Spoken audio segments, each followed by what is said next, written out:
ನಮ್ಮ ಜಯಂತ್ ಪಟೇಲ್ ಒಂದು ಹೇಳ್ತಿದ್ರು, ನಾನೇ ಹೋಗ್ತಿದ್ರೆ ಕೆಳಗಡೆ ಹಿಂದೆ ಏನೋ ಹೋಗ್ತಿತ್ತು ನಾನು ಅವ್ರ ಭಾಷೆಯಲ್ಲಿ ಹೇಳೋಕ್ಕಾಗಲ್ಲ.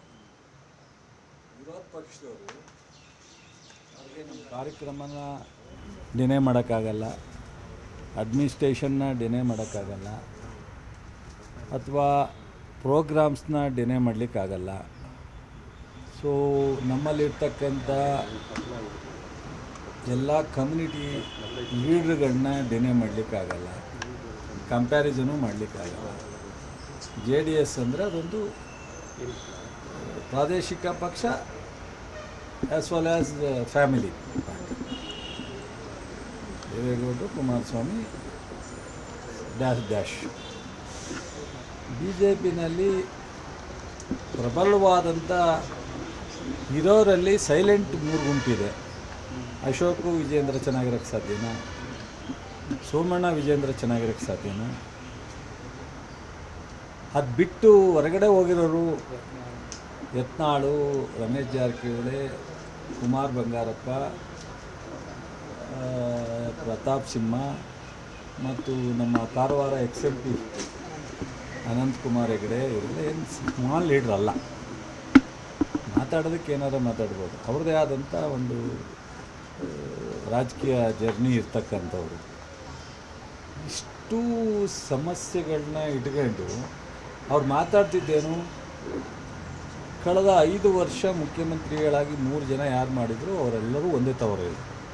ಬಸವರಾಜ ಬೊಮ್ಮಾಯಿ ಅಲ್ಲವರು, ಯಡಿಯೂರಪ್ಪನವರು, ಕುಮಾರಸ್ವಾಮಿನೂ ಅಲ್ಲವರು. ಯಾವತ್ತಾರ ಒಂದು ದಿವಸ 3 ವರ್ಷದಲ್ಲಿ ಅವರು ನಮ್ಮ ಕಾರ್ಯಕ್ರಮ ಸಾರ್ವಜನಿಕ ಪರವಾಗಿತ್ತು, ರಾಜ್ಯದ ಅಭಿವೃದ್ಧಿಗೆ ನಾವು ಈ ನಿಟ್ಟಿನಲ್ಲಿ ತೀರ್ಮಾನ ತಗೊಂಡಿದ್ದು, ಬಂದಂಥ ಕಾಂಗ್ರೆಸ್ನ ಹೊಸ ಸರ್ಕಾರ ಈ ಕಾರ್ಯಕ್ರಮನ ಬಿಟ್ಟರು, ಈ ಅಭಿವೃದ್ಧಿ ಕೆಲಸವನ್ನು ನಿಲ್ಲಿಸಿದ್ದಾರೆ ಅಂತೇಳಿ ಒಂದು ದಿವಸ ಒಂದು ಪ್ರೆಸ್ನಲ್ಲಿ ಕುಮಾರಸ್ವಾಮಿ ಆಗಲಿ ಅಥವಾ ಅಶೋಕ್ ಆಗಲಿ ಅಥವಾ ವಿಜೇಂದ್ರ ಆಗಲಿ ಯಡಿಯೂರಪ್ಪ ಆಗಲಿ ಬಸವರಾಜ ಬೊಮ್ಮಾಯಿ ಹೇಳ್ತಾರೆ. ನಾನು ನೋಡಿದ್ದೀನಿ 3 ವರ್ಷ ನಿಮ್ಮ ಮೀಡಿಯಾ ಎಲ್ಲ ನೋಡಿದ್ದೀನಿ, ಹುಡುಕಿ ಪ್ರೆಸ್ನ ನೋಡಿದ್ದೀನಿ. ಒಂದು ದಿವಸ ಅವರು ಆ ಥರದ್ದು ಹೇಳೋಕ್ಕೆ ಅವ್ರು ಏನು ಹೇಳ್ತಿತ್ತು, ನಮ್ಮ ಸರ್ಕಾರದ ಮೇಲೆ ಪೆನ್ ಡ್ರೈವ್ ಇದೆ ಅಂಥೇಳಿ ಸ್ಟಾರ್ಟ್ ಮಾಡಿದ್ರು. ಪೆನ್ ಡ್ರೈವ್ ಎಲ್ಲ ಪಾಪ ಅವ್ರಿಗೆ ಸಿಕ್ಕಲೇ ಇಲ್ಲ. ಜೊತೆಗೆ ಕರಪ್ಷನ್ ಬಗ್ಗೆ ಹೇಳಿದ್ರು, ಅವ್ರದ್ದೇ ಪ್ರೂವ್ ಆಗ್ಬಿಡ್ತು ಕರಪ್ಷನ್, 30% ಕರಪ್ಷನ್. ಅದಾದಮೇಲೆ ಗ್ಯಾರಂಟಿ ಒಳಗೆ ಕಾಮೆಂಟ್ ಮಾಡಿದ್ರು, ಗ್ಯಾರಂಟಿ ಸಕ್ಸಸ್ ಆಯಿತು. ಬೇರೆ ರಾಜ್ಯಗಳಲ್ಲಿ ಗ್ಯಾರಂಟಿನ ಅನೌನ್ಸ್ ಮಾಡಿ ನಾವು ಸಾರಿ ಕೊಡೋಕ್ಕಾಗಲ್ಲ ಅಂತ ಅಂದರು. ನಮ್ಮ ಸರ್ಕಾರ ಗ್ಯಾರಂಟಿ ಫೈನಾನ್ಷಿಯಲ್ ಡಿಸಿಪ್ಲಿನ್ನ ಬಿಟ್ಟು ಹೋಗಲಿಲ್ಲ. ಎಲ್ಲ ಥರದ ಬಿಟ್ಟು ಕೊನೆಗೆ ಏನಾದರೂ DK ಸಿದ್ದರಾಮಯ್ಯ.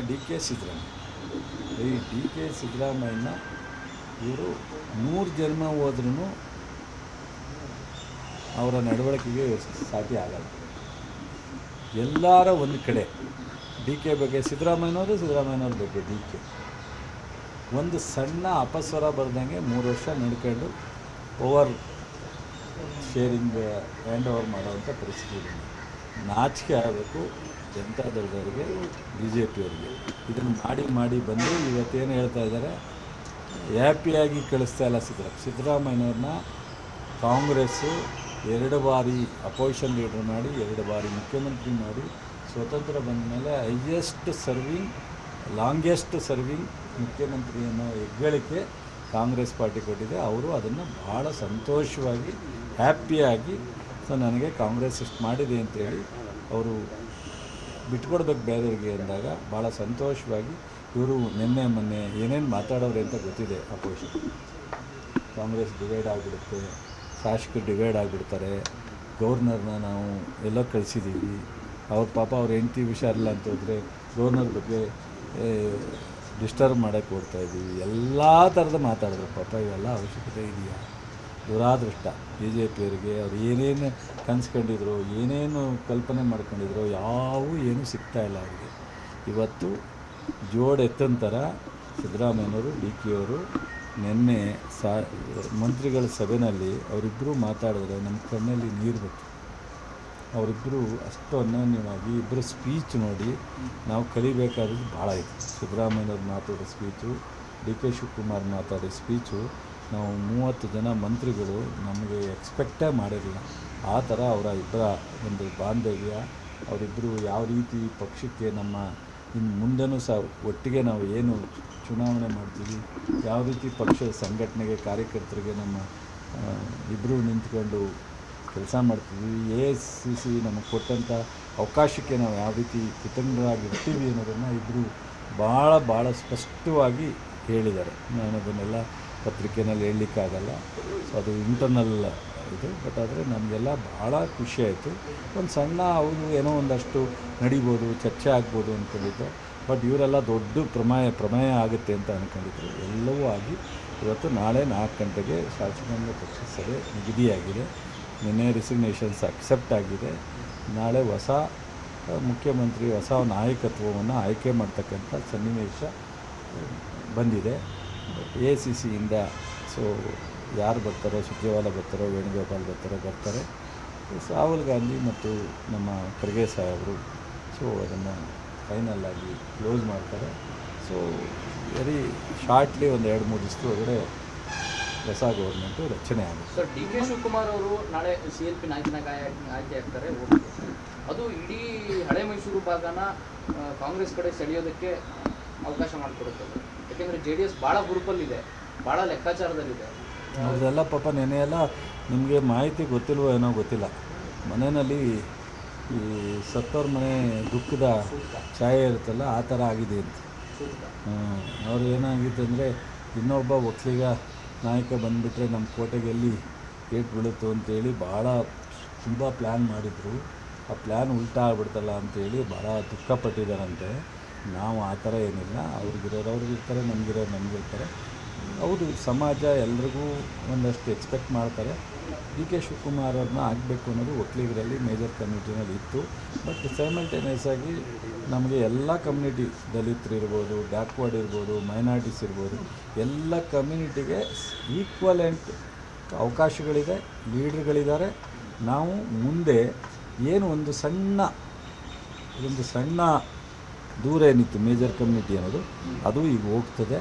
ಬಟ್ 28ಕ್ಕೆ ನಾವು ಮತ್ತೆ ಸರ್ಕಾರ 136 ಏನಿದೆ ಅದಕ್ಕಿಂತ ಒಂದು 2-4 ಹೆಚ್ಚಾಗಿ ಹೋಗೋ ಮಟ್ಟಕ್ಕೆ ಒಕ್ಕಲಿಗ ಮತ ಬ್ಯಾಂಕ್ ಗಟ್ಟಿಗೊಳಿಸ್ಕೊಳ್ಳೋದಕ್ಕೆ DK ಶಿವಕುಮಾರ್ ಅವರ ನಾಯಕತ್ವ ಅನುಕೂಲ ಆಗುತ್ತದೆ.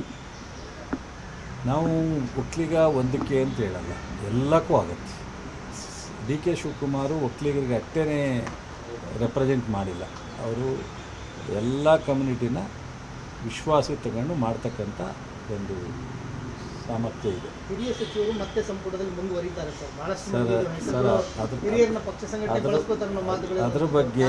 ಅದರ ಬಗ್ಗೆ 100ಕ್ಕೆ 100ರಷ್ಟು AICC ಸಿದ್ದರಾಮಯ್ಯನವರು, DK Shivakumar, AICC DK Shivakumar, Siddaramaiah ಅವ್ರದ್ದೇ ತೀರ್ಮಾನ.